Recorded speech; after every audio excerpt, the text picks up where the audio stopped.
Happy holidays, everybody. This is George Whittam reporting for Whittam's World.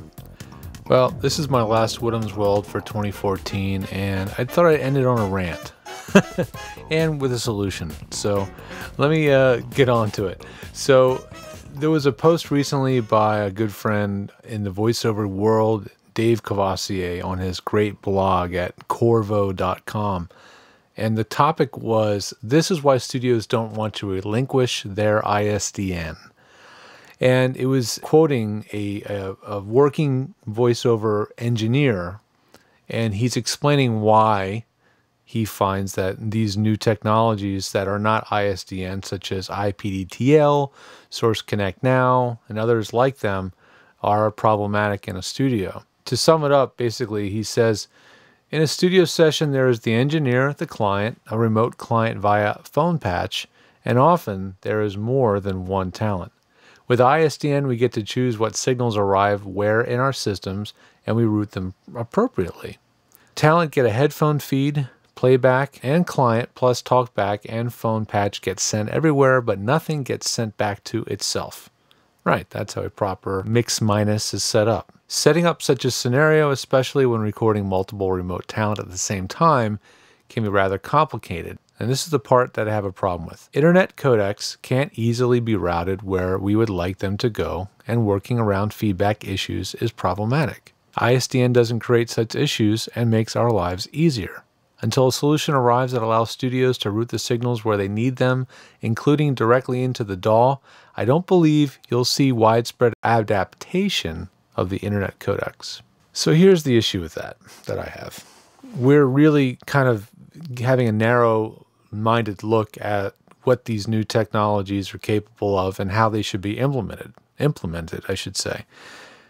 We look at these IP codecs as, software that must be routed internally inside the computer, creating a whole new series of issues that need to be sorted out.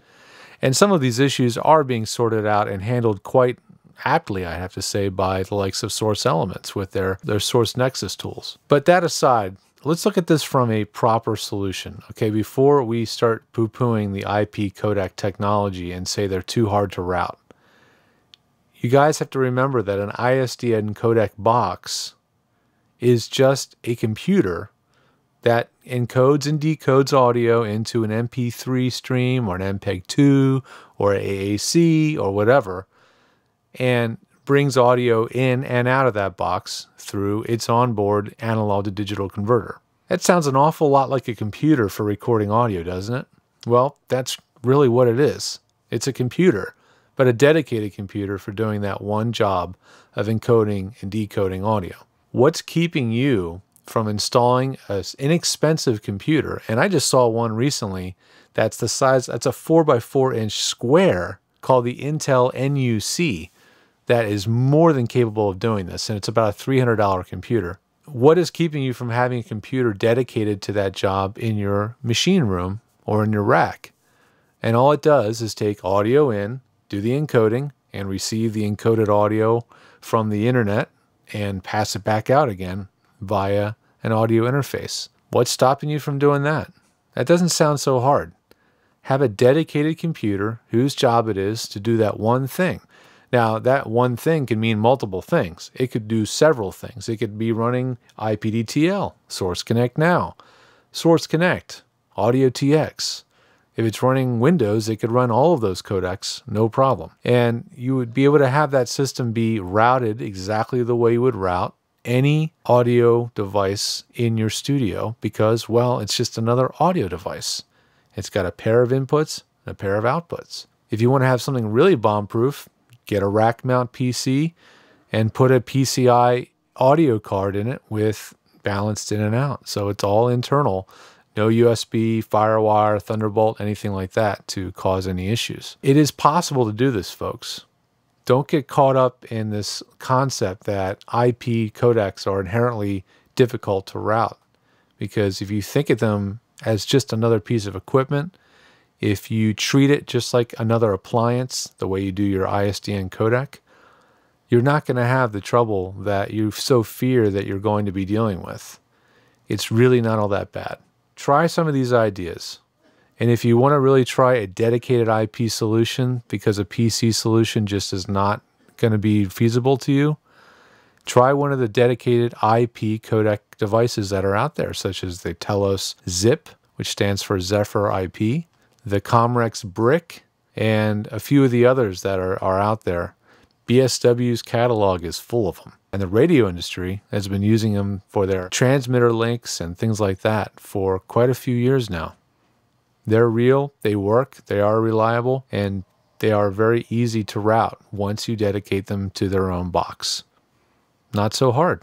So anyway, that is my little end of the year rant about ISDN versus IP codecs. It's been a long couple of months that we've been discussing this. Actually, it's been pretty much the whole year that we've been discussing whether ISDN is going away, when IP is going to take over. I think it's time that we move on, folks, and just start embracing this new technology and putting it to work.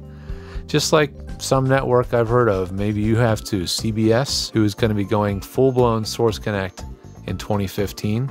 It's doable, gang. It's doable. If you want help with it, that's my expertise.